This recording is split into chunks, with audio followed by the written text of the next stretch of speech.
All right, welcome back. Another episode of Sunday Morning Quarterbacks for the People.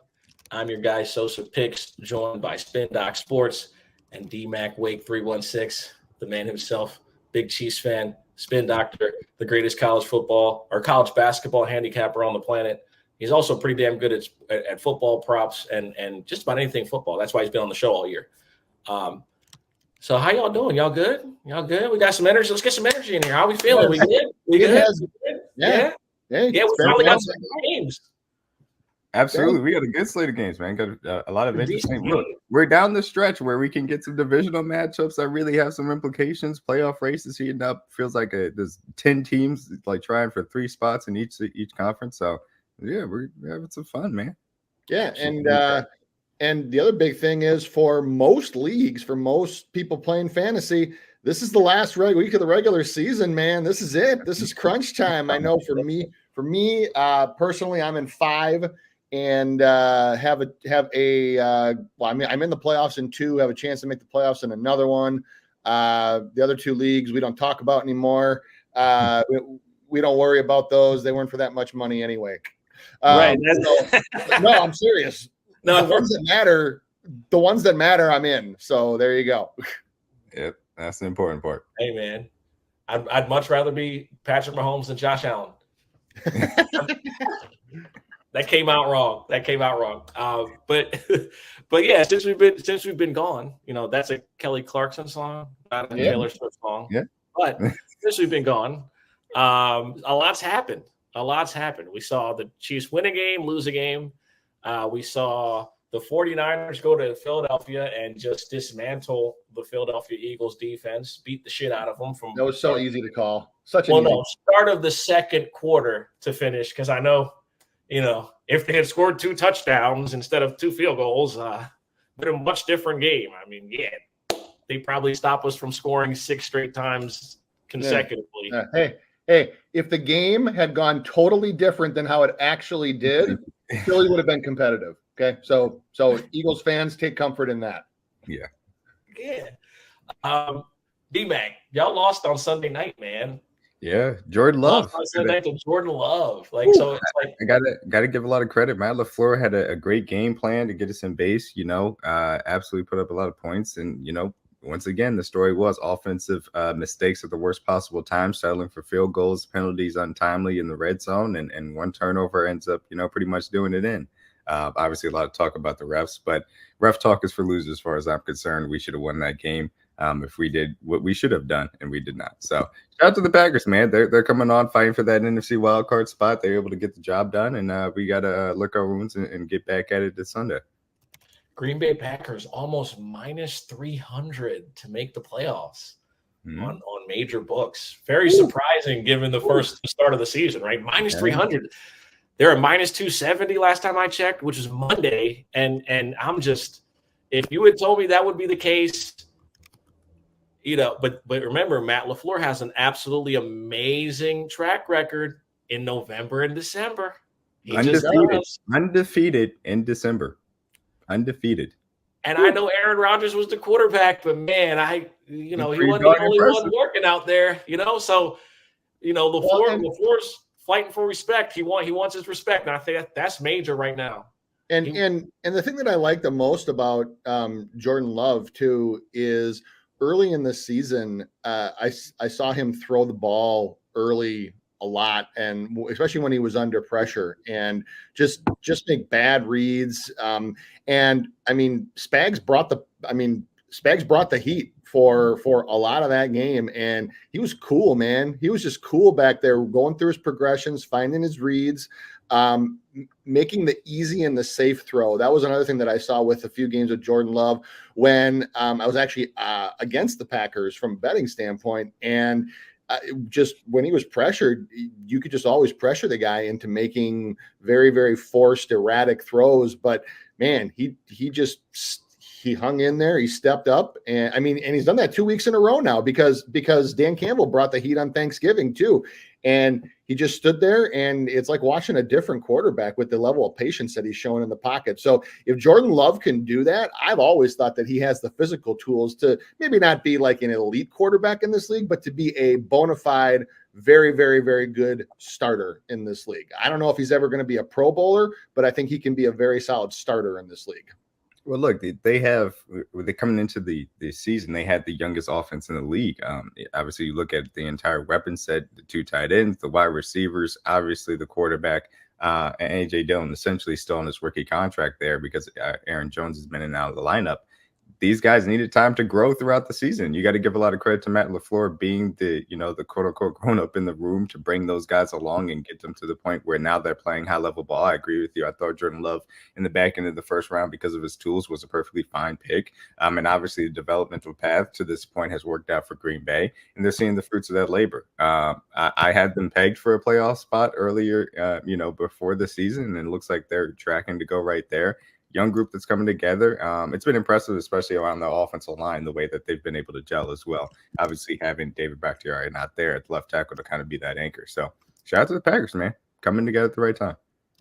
Absolutely, and you really saw it start coming to fruition on Thanksgiving. Jordan Love, obviously playing against a Detroit defense that we all know is pretty ass, but he did perform well again, going up against a defense that had performed amazing.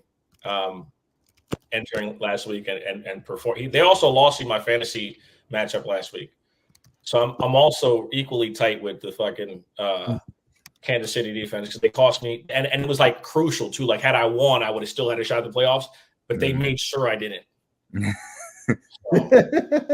So shout out the Spags. And the thing is, I've given him his flowers, and he still don't fuck with me. It's crazy.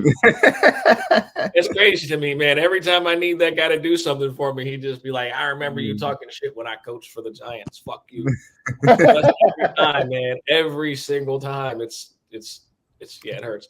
The Chargers won 6-0 against the Patriots. That Justin Herbert, man, generational special. The Dolphins continued their winning ways, obviously beating a team without a winning record. Tyreek Hill still amazing.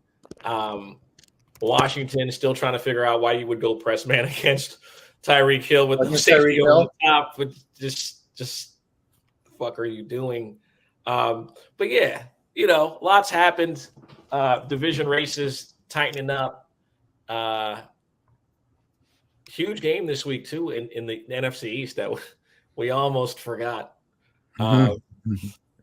Almost. Sorry, though. We're gonna definitely get to that one. Let's get into this week's slate. First of all, the first game is obviously Rams, Ravens. Obviously, the game is to a lot of people have really they don't no one really believes that the Rams are going to go into Baltimore and beat Lamar Jackson, given that he's like 17-1 against the NFC and just has absolutely dominated the conference. Listen, I like the Ravens obviously to win the game and cover. I'm not sure what the weather situation is entering tomorrow for the game or entering the game today, and so I like I said, I like Baltimore to win and cover, but obviously I want to cover it for like fantasy purposes or whatever situation you like here. There are some exploitable props for Baltimore, but I've spoken about this Baltimore defense. Like, fuck trying to score. You know how hard it is to get a first down against these guys? Like, they're good.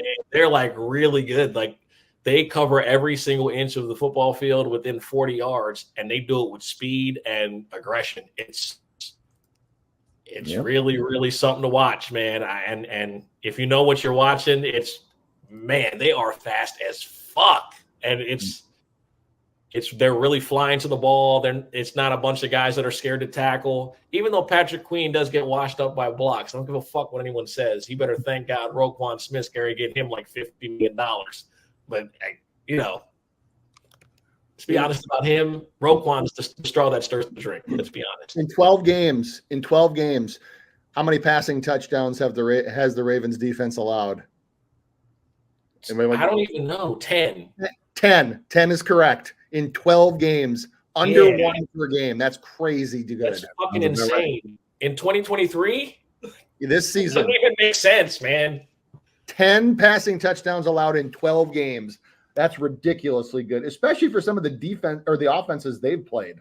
I mean, it's ridiculous to go out to Los Angeles, and I know Brandon Staley is a fucking idiot, but that's still the same offense. It's still the same talent level that they had early in the year, and they just dismantled that offense completely. Yeah, again, it's amazing to watch if you've been paying attention. Obviously, we have. McDonald's done I'm really like, that's all I can really say. At least they're in the AFC. That's why I can be so like, that's why I don't have a problem saying stuff about like Kansas City and Baltimore. You know what I'm saying? Miami Dolphins fans, they can eat a dick. But as far as I'm concerned with the rest of the AFC, I have no problem with y'all. Like, y'all are cool. You know what I'm saying? See you in the Super Bowl if you get there. We'll be there. But as far as this one, D-Mac, any thoughts? Spin, any thoughts? I'm not giving any fantasy suggestions because I can't trust one team at all on the other side. So, yeah, D-Mac, go ahead. Yeah, I'm just fascinated to see exactly how the Ravens offense kind of adjusts without Mark Andrews. We've seen a little bit more of Odell being featured as far as the passing game is concerned. Obviously, if the Rams are actually going to be putting enough points up on the board for it to come to fruition for them to have to throw the ball is going to be interesting, first and foremost. How much they continue to use Keaton Mitchell in that running back rotation, also fascinating. So this is going to be a game for me to kind of watch as far as the information is concerned. I'd like to see Odell continue to get some work. It's nice to see Odell when he's playing healthy. So I hope that they continue to feature him without Mark. All right. For me, this is under all the way. It's already going a little bit under, and not because I don't think that the Ravens that the Ravens can put up points. My issue here is number one. So you had mentioned with the weather, there is a 100% chance of rain at some point during the game. There's also a slight chance of thunderstorms, winds 15 miles an hour, gusts up to 20 to 25. The kicking game might be impacted there. Probably not Justin Tucker because he's just that good. But you are going to see kind of a crappy day out in Baltimore. And so you have this Rams team that's flying across the country. I don't necessarily buy into the angle of when a West Coast team goes east and vice versa, that they automatically play bad. But when you have to go into Baltimore's house and play a defense like this, when your last few games have been against the likes of like Arizona and defenses that are of much lesser quality. And I talked about the 10 passing touchdowns given. So if you have a decision to make with quarterback, I would not try to play Matthew Stafford in this one. Only have him projected for about 225 passing yards and one passing touchdown, maybe two, and he's probably going to throw a pick. There's also a possibility to lose a fumble or two. I'm sorry, go ahead. What? You said you might throw a pick. I said a pick or two. Yeah, he might. No, he very well might. For fantasy purposes, I think that the one that I probably wouldn't try to use very much of would be Cooper Kupp. He's been hobbled by another injury lately, and he hasn't topped 50 yards since week 6. You also have the wind and the rain. So if you can you say that one more time for me? Say that one more time. What, the stat or bench the stat you just said? The stat you said about top 5 Cooper Kupp. What did you say? Cooper Kupp has not topped 50 yards in a single game since week 6. But he's been hurt, so it's excuse. Built-in excuse. My fault. Go ahead. Yeah. So, but either way, this is not the place that I would put my fantasy playoff hopes on the line with him. If you have Puka Nacua, I think that he is usable in a PPR format because chances are pretty good that the Rams, especially late, are going to be down. However, he is playing through an AC joint sprain on his shoulder. He really gutted it out last week. So, if it's a PPR and you don't have any better options, go ahead and go with him. He might also get you a short touchdown, but I would try to avoid most parts of the Rams offense this game. I think that they're probably not on your waiver wire, but for this week for sure, and for DFS if you play it, the Ravens defense can be a potentially elite pick. They're probably going to be pricey, but that also means in larger fields they're probably going to be less that they're going to be lesser owned. So for the Ravens offense, Lamar, look, the Ravens are 30th in overall coverage grade from Pro Football Focus. So I think that if you have Lamar, you're using him, chances are pretty good you'll probably get more of a rushing Lamar game from this one, which always leads to the potential for rushing touchdowns. So if your league has elevated stats for rushing yards for quarterbacks, as I know some do, I would start Lamar with confidence. I think that you were Mitchell and for Gus Edwards, yeah, fine. I would use both of them unless you have like an elite option, like that's miles ahead of them. Like for example, like a Javonte Williams or James Cook, like guys like that, I wouldn't start. I would start over those two. But anybody in that second tier of running backs, I think that you can use because you're probably going to see a ground heavy game. Listen, don't ever mention Javonte Williams on the show again. Well, we don't talk about the Broncos much anyway, so fuck that guy. Fuck that guy for real, and fuck Sean Payton. Even though I think he's a genius. Okay, that part I'm with you on. Right. Even though I think he's a genius, and I think that he's a damn good football coach and understands everything that's required to be elite because he's showing it. He's a great fucking football coach. But fuck them both. Oh my goodness. Oh Lord. He said the name. That's the magic words. Javonte. Fuck that guy. All right. Let's get into this week's matchups that matter. We're gonna be quick on this one because we're more than likely we're getting two backup quarterbacks in this one. We got the Jaguars playing at the Cleveland Browns and over under a 33.5. The Browns favored in this one. As much as I would like to say that the Jags are a good football team, I don't know how they sustain off things offensively with CJ Beathard. Now listen, that might be just me being a hater because he's a former 49er who I've seen perform terribly and sometimes okay. But then at the end of the day, no one gets credit for the offense in San Francisco but the coach. So was he even good? I don't know. Who knows? So as far as I'm concerned, the Cleveland Browns defense, elite. There's no questions asked. That's the one elite unit we're going to see on the field tomorrow. As far as I know, unless you guys think someone or some unit that is a part of the Jacksonville Jaguars is better, especially given the possibility of no Trevor Lawrence. Now, listen, if Trevor Lawrence plays, obviously that tips the scale for you because you would like to believe that he's an elite level or headed towards being an elite level quarterback.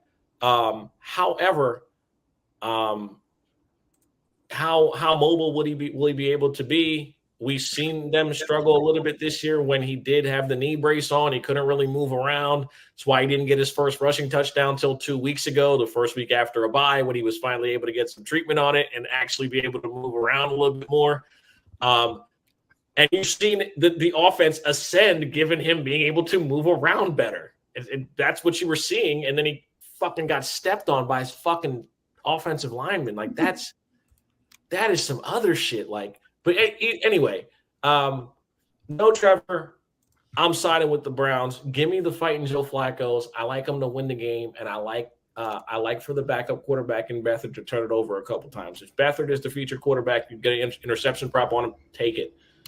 Cleveland defense is filled with playmakers. They're going to deflect a pass. They're going to make a play. That's what they're going to do. They give the team – they gave a chance last week, and Flacco threw a pick, but I don't care. He went out swinging. I respect it.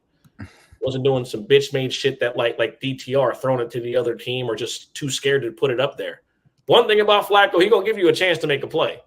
And he's going to also give the defense a chance to make a play.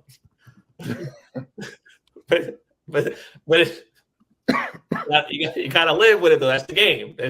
I'd rather that than the other guy just give it away, because that's what Walker and DTR would do. Like, they just give it away. At least it's exciting, and you can be like, well, he won a Super Bowl.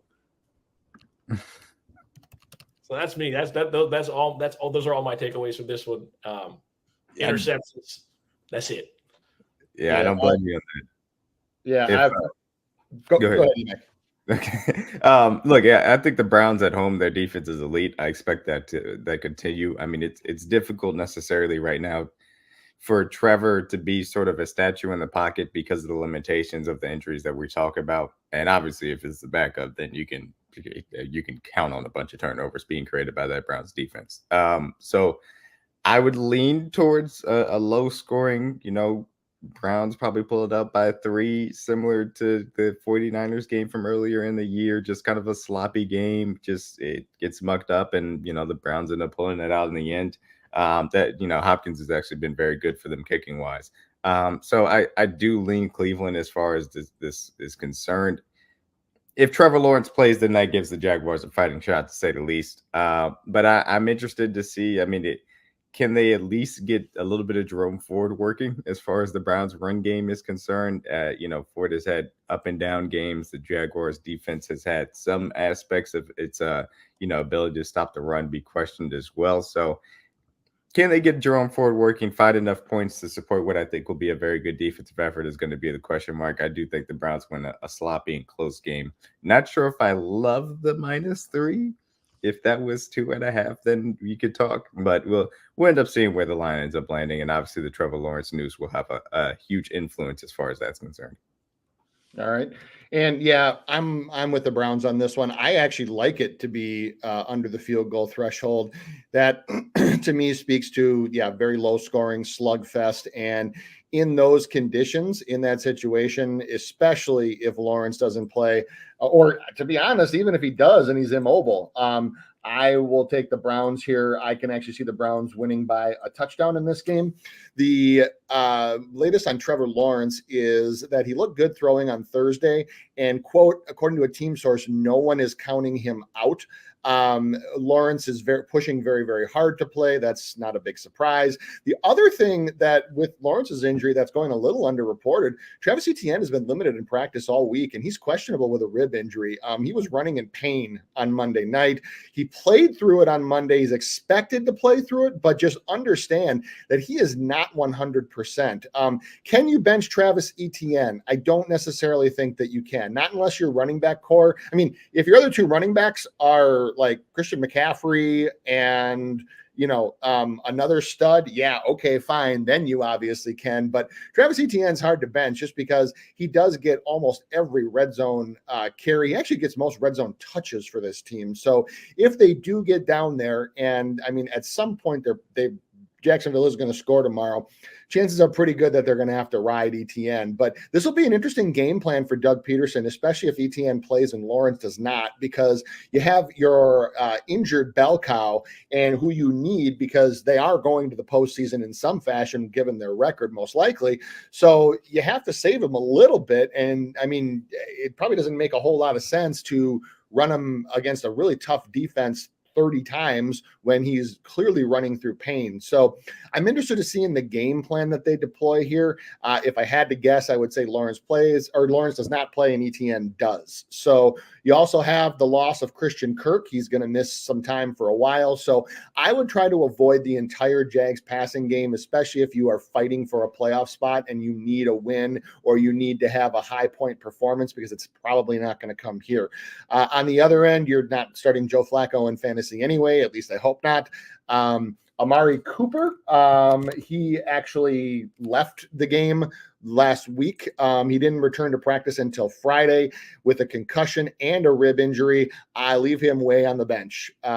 Even if he plays, the weather here is supposed to be rain and showers as well. There's just too many things against him. You might get a short touchdown, but look, Jacksonville's pass defense isn't that bad. So I would probably just try to stay away from every option on the passing game for the Browns. The only one that I would maybe consider here would be David Njoku. Joe Flacco looked his way a bunch in that game out in LA, and he got on a limited practice Friday, but is not listed on the final injury report. So that's who I'd go with for fantasy, and my official one for this one would be Browns -2.5. Yeah, and I think that. Remember, hold on, go ahead. How much? No, I was going to say, I do think that this is a trap spot for some people to throw Calvin Ridley back in their lineups and be like, oh, this means that he's going to be getting all the targets. No, this is not the game you want to start Calvin Ridley against, because he will be having the full attention of the Cleveland Browns. Sorry, go ahead, Sosa. I said before, just as we end, just remember, if injuries don't fuck your fantasy team, Mother Nature will. On to the next game. Another game where weather may play a part. The Lions headed to the Chicago Bears to take on Justin Fields and the gang. Justin Fields back from injury, performing better. Even though we keep hearing about Marvin Harrison Jr. and Caleb Williams coming to Chicago. Those guys are in college, which also tells you the state of the organization. It pretty much tells you everything. We're talking about two guys that are still haven't, walked across the stage with their caps and tassel. It's a pretty bad state going on, man. It's pretty bad. It's not good. Obviously the Lions, they were America's sweetheart after week 1. And then Travis Kelce started dating Taylor Swift, made us forget about that. Then they got undressed by Seattle. They got beat the fuck down by Lamar Jackson. And then on Thanksgiving, they got served a turkey. They got fucking smoked by Jordan Love. They did bounce back last week, but that's because they faced Derek Carr, who I don't think I've ever been wrong about an athlete more than in my entire existence as a human being. I've never been more wrong about a player. But here we are. We got the Lions favored by 3 on the road, an over-under of 42.5. The last time these two teams played, the line was 7.5. Obviously, Detroit won the game late because it felt like the Bears hit the tank button, but that's just me. That's just what I saw. I just think that they kind of gave them the game. And I know I want to believe that they did it, but I don't. So in regards to this one, I think the Bears can perform well. Obviously, mobile quarterbacks are hell for the Detroit Lions. We've seen that. Guys that can just simply move around a little bit. We know about Justin Fields. He don't just move around a little bit. He can get jiggy when he feel like it. I don't know if Anzalone is back this game. I know Anzalone missed the last game. I believe that he's supposed to go this week. Only reason I know that is because there's this kid, this Malcolm Rodriguez kid. I don't know if you guys have really checked him out. Plays both sides of the ball. He is the fullback / tight end / linebacker / water boy. I guess he does every fucking thing for the team. But he's I've only learned about him because my boy Eddie is, he's a Detroit guy. He's always telling me about these dudes. Yep. And you can get his odds for touchdowns. So he's had me play this guy's touchdown the last 3 weeks. He hasn't hit, but it's like a springer, a plus 5,000. It's just an interesting story. I remember guys like Klecko and Vrabel back in the day. They throw them out there and you can get their odds for touchdowns. It's just an interesting little piece in regards to this game.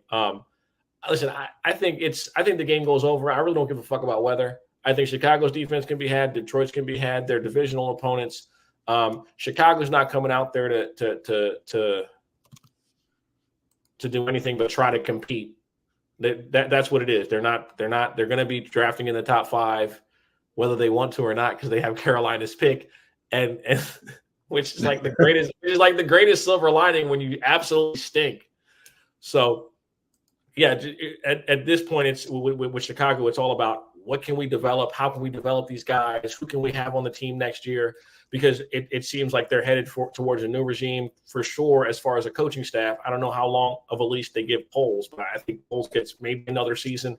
But if you give him another season, you traded up twice to get quarterbacks in a matter of 7 seasons, and neither of them will have resulted in a franchise quarterback. So at some point, we have to start visiting how they are making these selections and why they are going so terribly wrong. So that's my take on this wonderful division game. I'm focused on James. I like J-Mo for a bomb over the top because he's going to get one. And Laporta obviously is America's favorite. He's like every other tight end that ever went to Iowa. He's just really good at the position. And from a Chicago side, DJ Moore continuing to be quarterback proof. It don't matter who you put him next to. He's going to put up some numbers. He's going to break 1,000 yards, and he gonna go out there and compete at the highest level. So that's all my thoughts. I don't know how I can't just ride Justin Fields' rushing yards. He's started 4 games against this team, and he's been over 100 yards each of the last 3 on less than 10 carries. Good. That's pretty good. And look, the reason why is in so what you said a little bit earlier is that a Dan Campbell run team with a defense like that, they do over pursue, they are aggressive, they do bring pressure, and for a quarterback who can evade and who has the legs that Justin Fields does, that naturally leads to some big gains. So I personally, it's juiced a little heavy right now on DraftKings at -130. I still like it anyway. That's one that I would certainly pay up for. When it comes to longest rush as well, I think that you can also look at Justin Fields' longest rush. It's over 17.5 at -105. I like that one a lot too. I'm just going to keep riding it until it doesn't hit. So he always finds a way. One, to hit that yardage threshold, but two, to also have one where they bring fire, he escapes, and then it opens up a wide open lane. So if you have Justin Fields in fantasy, you can definitely use him.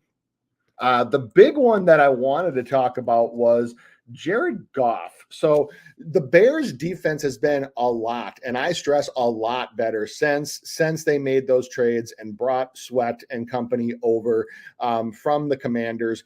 And Goff has generally struggled with the Bears throughout his career. He did throw 3 interceptions in week 11 at Chicago. And over the last 3 games, the Bears secondary is only giving up 5.4 yards per pass attempt, which is 7th in the league. So, do you use Jared Goff? This game is I actually think this game goes under. So it's probably not something I'm going to actively be involved with, but I think this game goes under. I think that this game is a lot of rushing and not as much passing. So if you're thinking about Jared Goff, if you have another option that's in that same general territory, like for example, I'd start Jordan Love over Jared Goff this week. I'd start Russell Wilson over Jared Goff this week. I might even consider going all the way down to like Gardner Minshew over Jared Goff, just because they play indoors and this weather is going to be iffy here. So understand from my perspective, Goff does have a reasonably decent ceiling, but he also has a very low floor because he's had some ugly as shit games against the Bears throughout his entire NFL career, wherever he's been the quarterback. Outside in the cold too, like it's it just understand, if you're going to use Goff in fantasy this week, his floor is insanely low. This is a lower floor than he's had for probably the last 3 or 4 weeks. Yeah, absolutely. And look, you talked about it specifically. The Bears defense has been much better, like you said, since they got, Sweat at the deadline. They've been able to get after the passer, make teams a little bit more run dimensional. They've actually been still very good against the run as well. So it's not necessarily a place where you expect the Lions to come into Chicago, given the weather, and put up a whole bunch of points. I do think that it's going to be a little bit under control eventually. I think you can see a lot of Jahmyr Gibbs catches because that's still an area in which you can still get after the Chicago Bears defensive scheme. So from that perspective, I don't think Jared Goff is a great play. Like you say, threw 3 interceptions just a few weeks ago when they played in the Dome in Detroit. The Bears defense is getting after at this current moment in time. And like you said, Justin Fields been able to rush on this Detroit Lions defense on a consistent basis. I expect him to continue to have a good game. Same for DJ Moore. Generally speaking, there's been a little bit of leakiness for the Lions versus tight ends. So maybe a little bit of Cole Kmet games, obviously some bye weeks. Obviously, we're dealing with injuries. If you need a desperation play, maybe you have to throw Cole Kmet in there for a little bit of a fantasy advice. But I do expect this game to be close. I don't know. I think it could be a coin toss. I think it's going to be one of the more entertaining games of the day. I lean a little bit towards the line still being able to pull it out, but I can see a Bears upset certainly. The Bears. I got the Bears, man. Mm-hmm.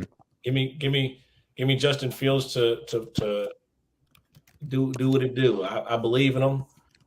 This audition to play for the Falcons next year, and I just I'm praying for better pastures for him. I hate the fact that there are fans and people that believe that the situation that's going on in Chicago is Justin Fields' fault.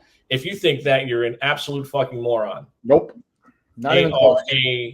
People want to talk about the Browns being a poverty franchise. Start talking about the fucking Bears, bro.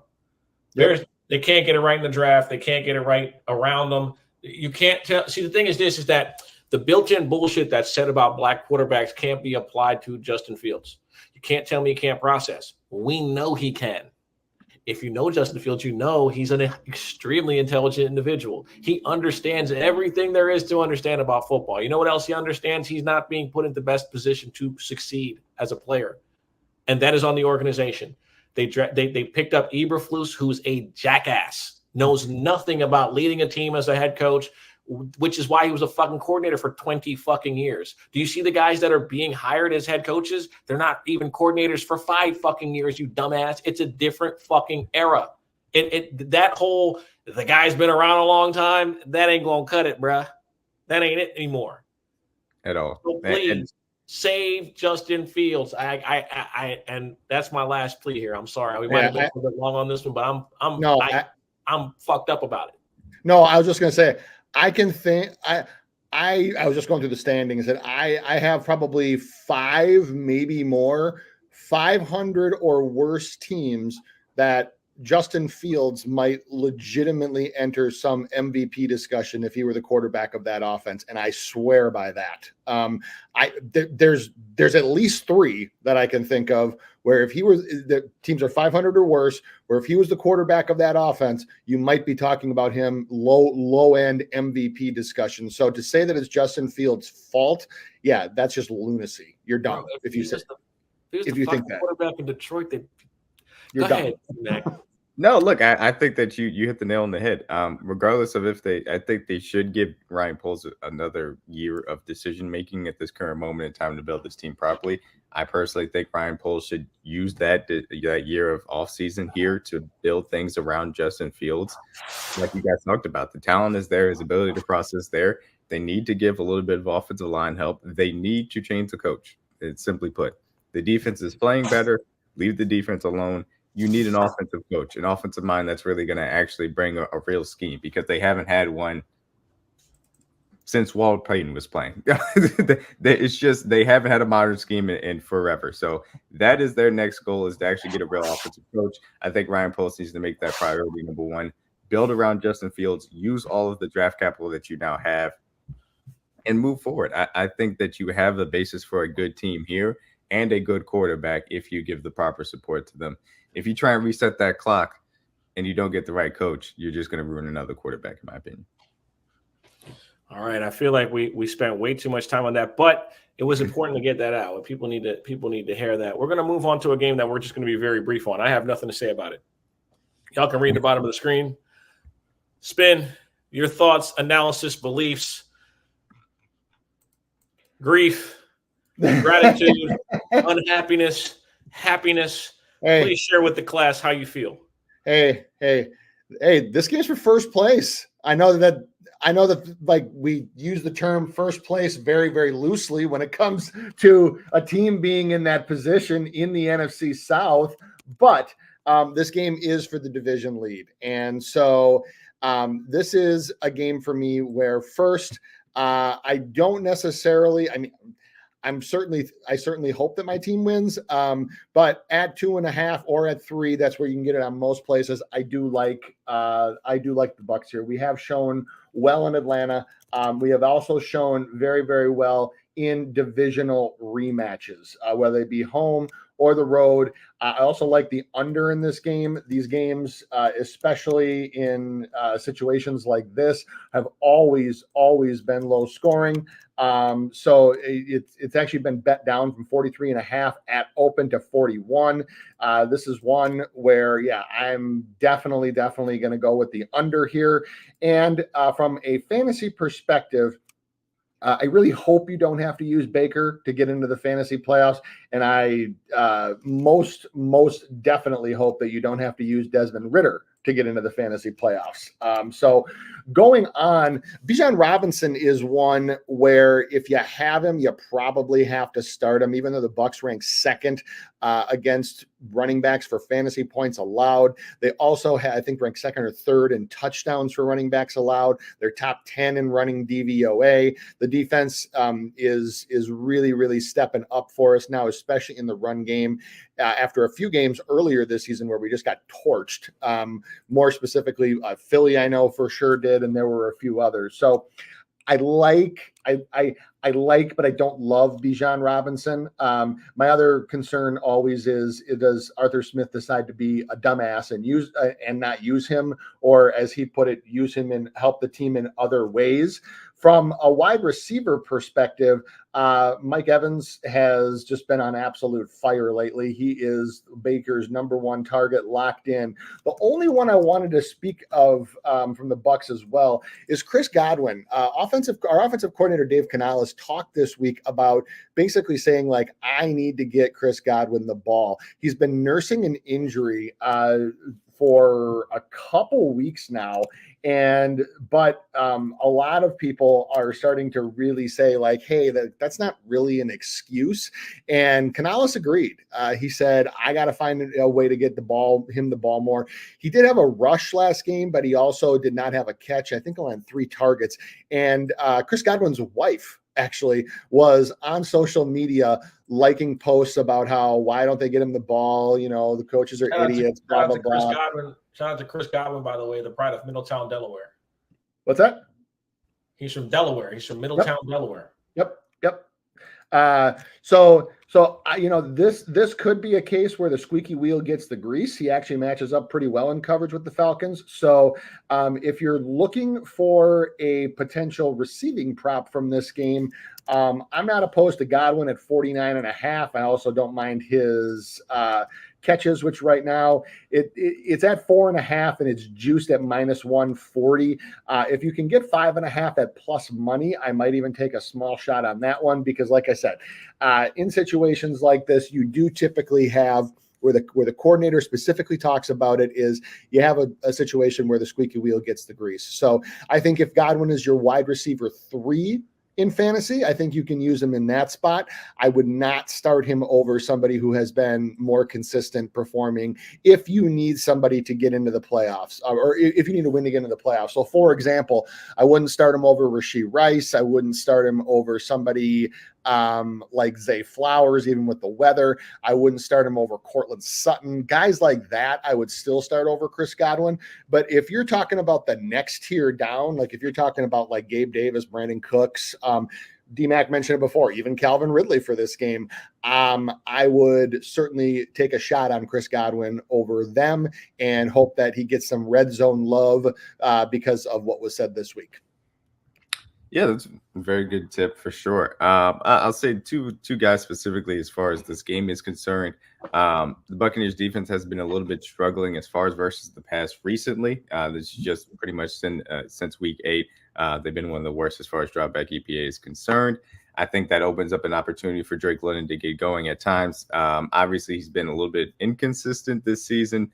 As of late, he didn't necessarily have the best last game, to say the least. But generally speaking, throughout the season, he's been getting a solid target share. I think that this is a factor in which Baker will be able to move the ball a little bit against the Falcons defense, and there'll be a little bit of points put up, and eventually Desmond Ridder will have to put in the air. And I think it'll go to Drake London specifically. On the other side, desperation tight end play. K-Dot and the Falcons have been terrible against tight ends all year. If you want to, obviously, again, if you're struggling, bye weeks, things of that nature, as we get deep into it, a guy that you could look at as far as a guy that you can plug in and play should you need a tight end option. As far as the game is concerned, obviously this is for first place in the NFC South. Both these teams not sounds so dirty to say, man. It's just so dirty. These two teams. Sorry, go ahead. No, you're good. Not necessarily play the highest level of football, but at least they seem fairly evenly matched. Shout out to Bijan Robinson, just showing that he is a special talent when Arthur Smith is allowing him to play football. Like a bell cow running back should be allowed to play football. I mean, good luck picking this game. I think these are two teams that are obviously fighting again for number one in the division. I think the Falcons are a little bit well equipped. I think their defense is coming along a little bit better at this curve over the time. But I also have to trust Desmond Ridder, so I don't love the fact that I have to trust Desmond Ridder to pick him. I'd lean Falcons, but you watch this game or don't, or watch it through like two fingers, like just hide your eyes a little bit because it's for the first place in the division. Listen, all I got before we get on to the next one is this. Watch this game on the betting app or through your fantasy app. Do not watch it on the actual TV. Like, do not, because it's gonna be rough on the eyes. This shit's gonna be ugly. So, how about this? none of y'all watching have to watch this to be able to digest, download. Just watch us next week. I will take the arrows for you. I will watch this shit fest, and I will provide a full report on whatever I see. So God help me. Well, listen, time to talk about some good football teams. The Seahawks, you see it, a plus 560 money line on the road in a divisional game, while the 49ers, 13.5-point favorites, an over-under of 46.5. Wow. How the turntables, crazy to me. 2 weeks ago, this was a touchdown spread but here we are. I don't have too much to say about it. I think 13.5 sounds like a lot. It's priced that way for a reason. We're beating the shit out of good NFL teams. We're beating the shit out of NFL teams that have the best record in football, for whatever the fuck that's worth. Because that's the fallback. We're still 10-2. Yes, Eagles fans, that sounded like you live rent free in my head. I don't give a fuck. I felt like saying it, so I said it. Because that's what they're. We live rent free. You do. You actually live around me in my fucking house. So it is what it is. In regards to my 49ers, I think we win and cover. It's a lot of points. The back door is open the entire game. I'm aware of that. If you think the back door is open, take DK Metcalf for the last touchdown of the game, which he's been able to do 4 times in losses at San Francisco. He scored the last touchdown in 4 games that they've lost at San Francisco. Pretty awesome statistic there. Last playoff game at San Francisco. Last touchdown. That's crazy. Plus 1,200. Why not? Sure. Something to bet on. Something positive. He's making 27 M's a year. He's looked good. He's got to get 1,000. Wants to get 1,000 yards, 1,200. He wants to get 10 touchdowns. Get him in garbage time when you're getting your ass whooped. He put it on the Cowboys. That's for sure. Yeah. So shout out to DK. I can't disagree with anything that you said. I think that you guys absolutely destroy the Seahawks. They've been awful versus the run as of late. They can't stop it worth a damn. And if you're doing that versus the Kyle Shanahan offense, you're gonna have a very long day. And you're not gonna have a fun day either, as far as your defense is concerned. So it's the wrong matchup. It is similar to the struggles that we see as far as the Cowboys having to play the 49ers for a little bit different purposes. It's just a mismatch. It's a huge mismatch. The 49ers are going to be able to take full advantage of the Seahawks on defense. Geno Smith is not as banged up as he was during this first matchup. I don't think that's going to make a huge difference. Maybe they put up a little bit more points. Ultimately speaking, they easily covered last game. I think they will cover this 13.5.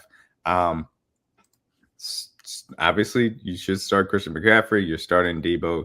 Brett, now you got a fine game versus these guys. George Kittle's actually been on pretty much a heater, kind of the last month as far as tight ends are concerned. Dude's been he's been killing it. He's been eating up. So you're starting your 49ers. DK should be fine. He's going to get his normal allotment of targets and put up some production. But outside of that, I'd be a little bit scared of the Seahawks offense. So certainly would not be starting Geno Smith if I didn't have to. But that's my feelings on this game. Yeah. 49ers by 1 million. You can probably look to bet an alternate spread on this one. The one that I actually like that I'll give out here is an alt team total for the Niners. Over 31.5 is plus 130 at DraftKings right now. If you have a little more gamble in you, you can to have them to score 35 is plus 210. I don't know if I'd put the bank on that, but it's worth a small amount because I think that there are a number of scenarios where they put up 40 points in this game. I really, really do. If you really wanted to go that far, 40 plus points is plus 410. So you can take a little something and just kind of sprinkle it between those two. Very low risk proposition. For fantasy, everything that DMAX said is absolutely correct. I won't rehash. But the other one that I want to talk about on the 49ers side is Brock Purdy. He's had 3 passing touchdowns in three of his last 4 outings, and 296 or more yards in 4 of his past 5. It's, I mean, at this point, you have to stop thinking that the bottom's going to drop out and that, okay, he's going to come back to earth and I need an established name at quarterback.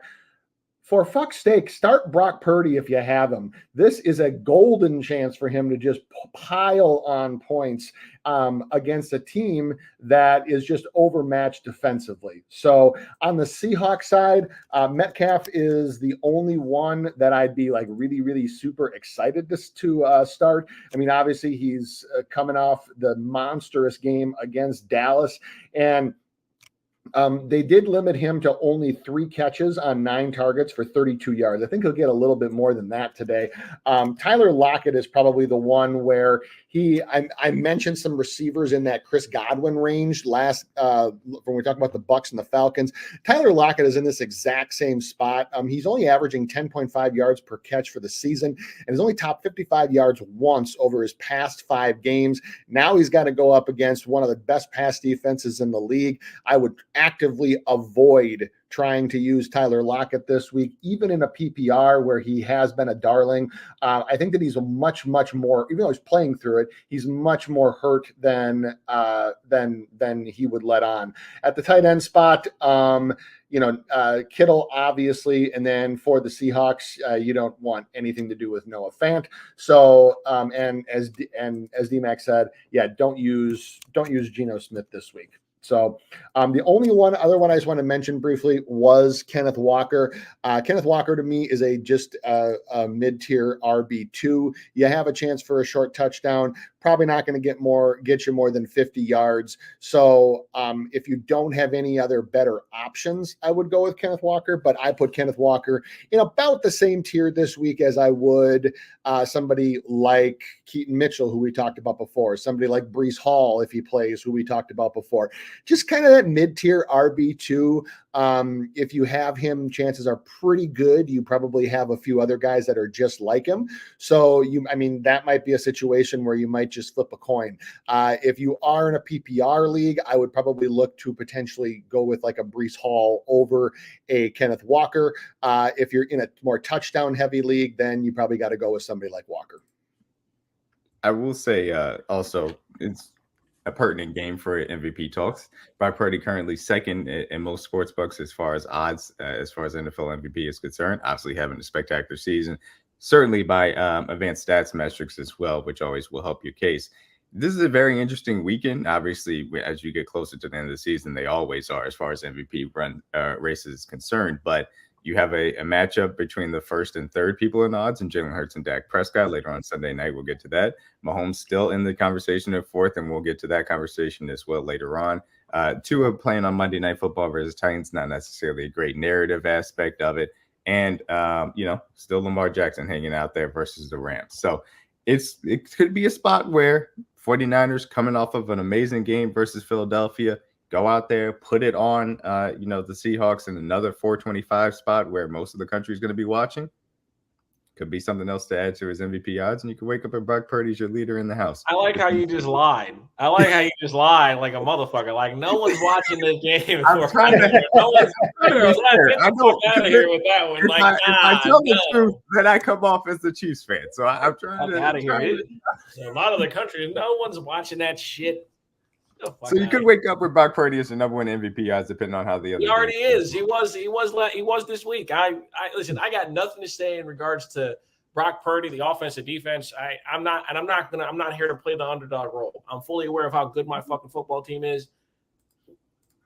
Going out and dominating week to week is important. When you play teams that shouldn't be on the field with you, you should dispose of them relatively easily. I think we can do that no matter who we face.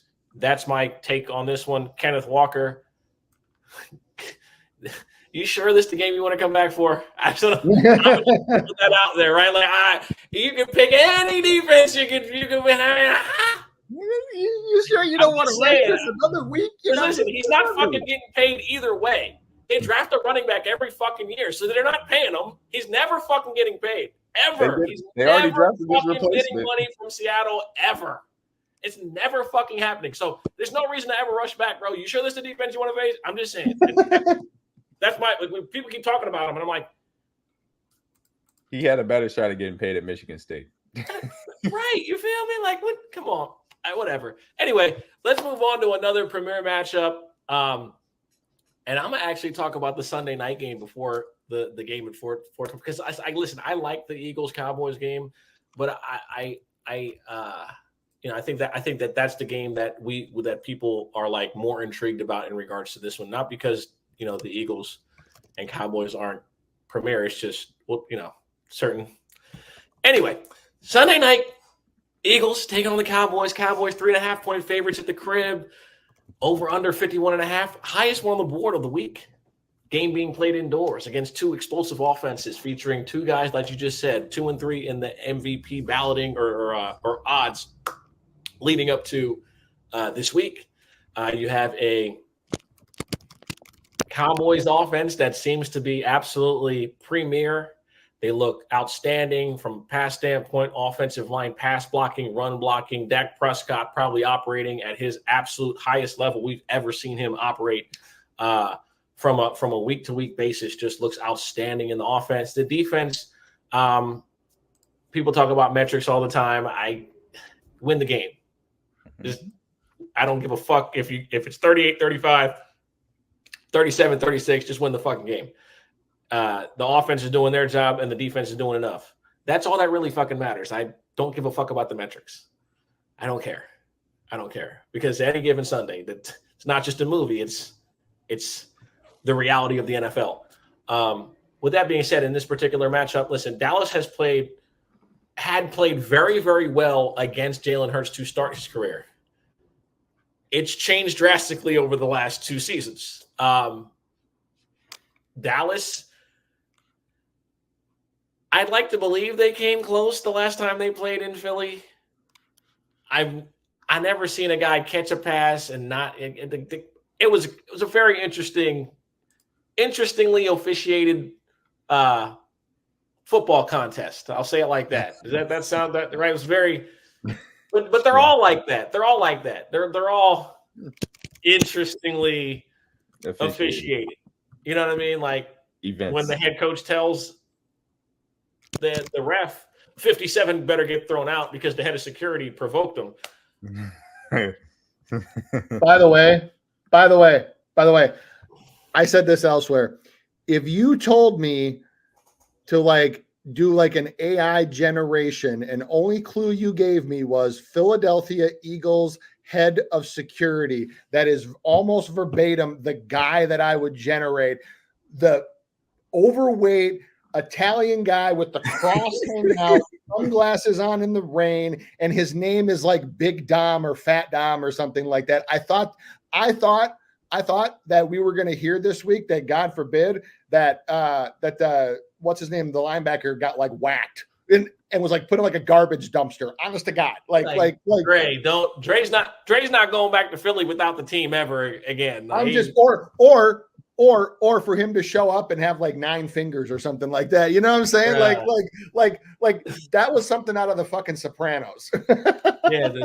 Listen, when I saw that, I was like I said, listen, this is why I brought it up, because we're talking about the Eagles. Not this isn't about us, about the Eagles, right? I don't know. Maybe on the road they don't get every fucking call. Maybe on the road the refs don't try to cheat for them. Maybe on the road we'll get a fair shake for 60 minutes. And the refs don't dick eat and give them every single reason to win the game or a chance to win the game off nothing at all. It don't even be merited.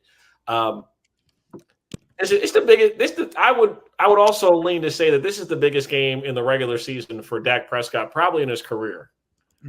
At this point, he's won the division, but it's never been late in the season where he had to have a game against a division that he actually won. Mm-hmm. Every time they won the division, they were just clear cut, just the better team. It wasn't no shenanigans. It wasn't no we have to win these crucial games down the stretch. He's never been in this situation, which is why we're giving him a little bit more reverence from an MVP standpoint, because we've seen Dak operate at a high level. It's operating at a high level in games that matter down the stretch in the confines of winning division or getting your team to another spot or getting your team a bye in the playoffs, like, something that shows you being the major reason as to why there's a level of ascension by the team and organization. Yeah. So that's where I'm at. I'll say for this game, I think it's going to be incredibly entertaining. The over-unders are 51.5. I think that's incredibly legitimate. I think both of these teams can get after the opposing defenses. Like you talked about, Jalen Hurts has been playing very well versus Dallas in recent times. Obviously, some people, quote unquote, think they figured it out. No, I think it's just the 49ers defense is really, really good. They're going to continue to cede some points to Jalen Hurts, and Dak Prescott has been playing at an elite level. You got to give the kid a lot of credit for that. Everything has kind of come together. Obviously, people had the entire narrative after last year about his turnovers, and I'm like, guys, some of that was just poor luck. He's never really been that high turnover guy throughout his entire career, and we've seen it revert back to his normal levels.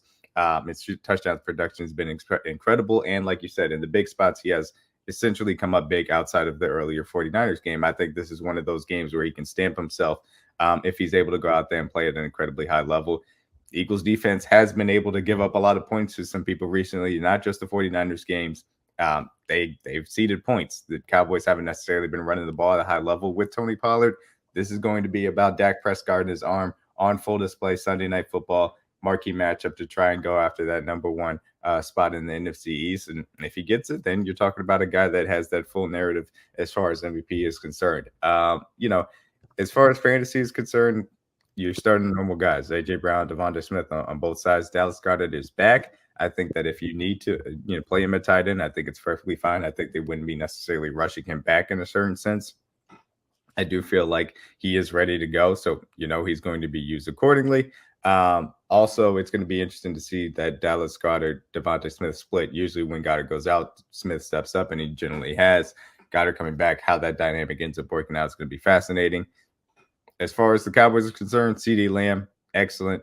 Just continue to put him in. Brandon Cooks has been coming on. I think there are opportunities to obviously get after this Philly secondary. You can certainly use him as a flex play. Of course, you're starting Dak and Jake Ferguson. Been one of the best tight ends as far as fantasy is concerned.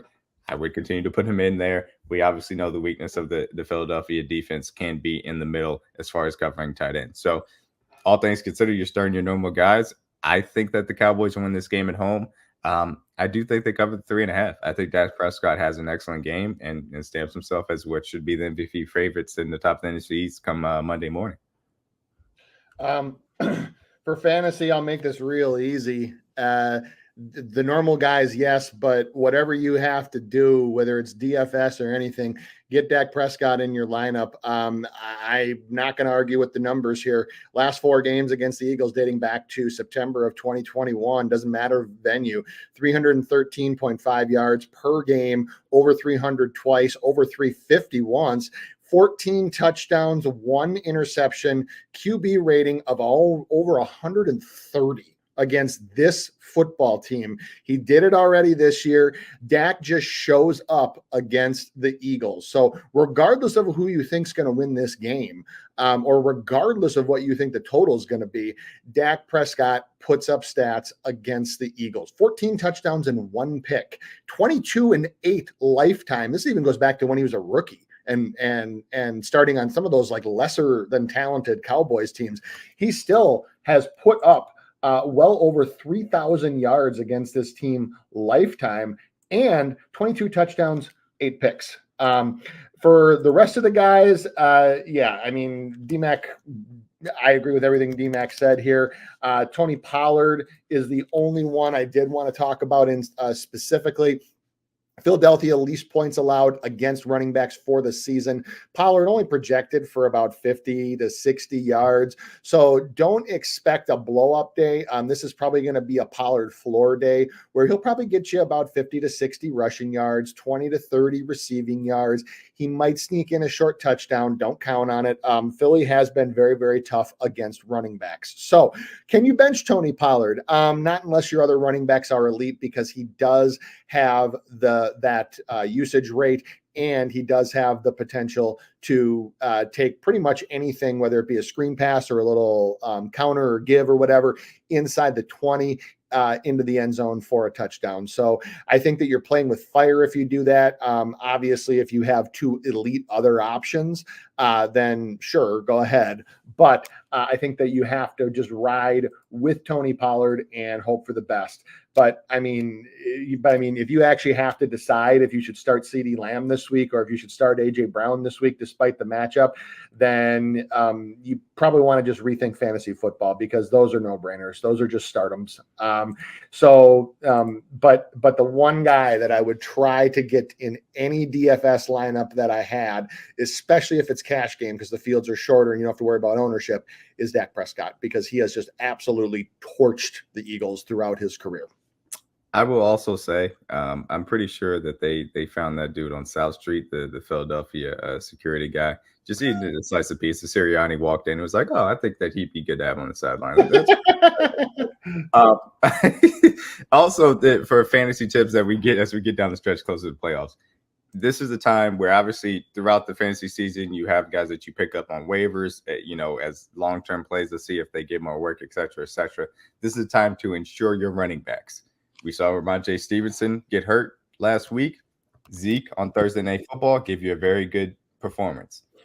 These guys are going to be valuable down the stretch. These guys are going to continue to get hurt. Be ready for that. The Cowboys situation to me is a 1-to-1. If Tony Pollard goes down, Rico Dowdle all of a sudden is a guy that can be a workhorse running back, a guy that surprises and wins you a fantasy week, a championship week, certainly. So if you have Tony Pollard, make sure that you have him insured. Ensure your top level running backs is going to be important down the stretch here as you get into the fantasy playoffs. Absolutely. So listen, let's get into the last game of the night. Listen, as everyone's got stuff to do, we're going to get into it, okay? We got the Buffalo Bills traveling to Kansas City to take on the Chiefs. So we got the best quarterback in the world and Josh Allen on the same field again. It's going to be wonderful. A rivalry that was made famous by losing a game with 13 seconds left in which you had the lead. A rivalry that was actually born in a playoff game that was not a championship game. It was just like divisional. And so anyway, with that being said, we all know that DMAC is a huge Chiefs fan. For me in this one, I'm rocking with the Chiefs. And that's that, me personally. I know DMAC and Spin have like some crucial thoughts on this one. So I'm going to defer to you two on this one. And I will be right back. Whoever would like to go first. I would never go first on this one. DMAC, this is all you, man.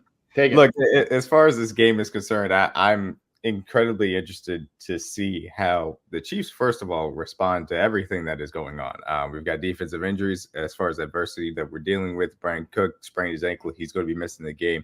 Drew Tranquil, middle linebacker, went out early in the game with a concussion. He's not going to be playing. We are getting Nick Bolton back. Fortunately, this team is up against the wall to a certain extent. Obviously, we've heard all week, all season, essentially about the wide receivers. The drop issues, guys not running routes down the field, guys, consistently causing turnovers with their mistakes.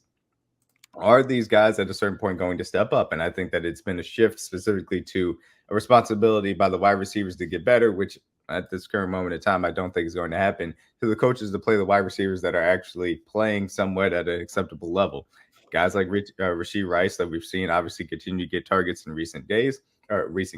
He's going to have to be featured like a number one wide receiver as far as snap count is concerned. I think that Justin Watson is the only guy that can provide a real deep threat at this current moment in time, even though that he's had his struggles, hasn't been as bad as MVS. I think that Richie James is somebody that you have to bring in. You obviously signed him up coming off a good year from the Giants. He's been hurt for most of the season. He actually played fine as far as I was concerned versus the Green Bay Packers. I want him to take over Sky Moore snaps because the experiment can't come on as far as this is concerned. You have to give opportunities for these guys to play well. More Noah Gray, he's been fine as far as our tight end too is concerned. Obviously, a difficult matchup for us not to be able to properly take advantage of the Buffalo Bills run defense being a little bit suspect. Not having Isaiah Pacheco is going to be unfortunate. CEH is going to be at the most of the early down work. Jet McKinnon coming back, going to get the late down work. I expect that to be the 1-2 punch. CEH has been a little bit of a power back recently, which has been funny to see his transition, but it's been somewhat effective. If they stick with the gap schemes and the power runs, then they have a chance as far as being able to move the ball. I think it's a very difficult spot. Ultimately, this comes down to two specific things. I'll talk about the offensive one first. Patrick Mahomes is going to have to be special, in my personal opinion, to put up the points necessary.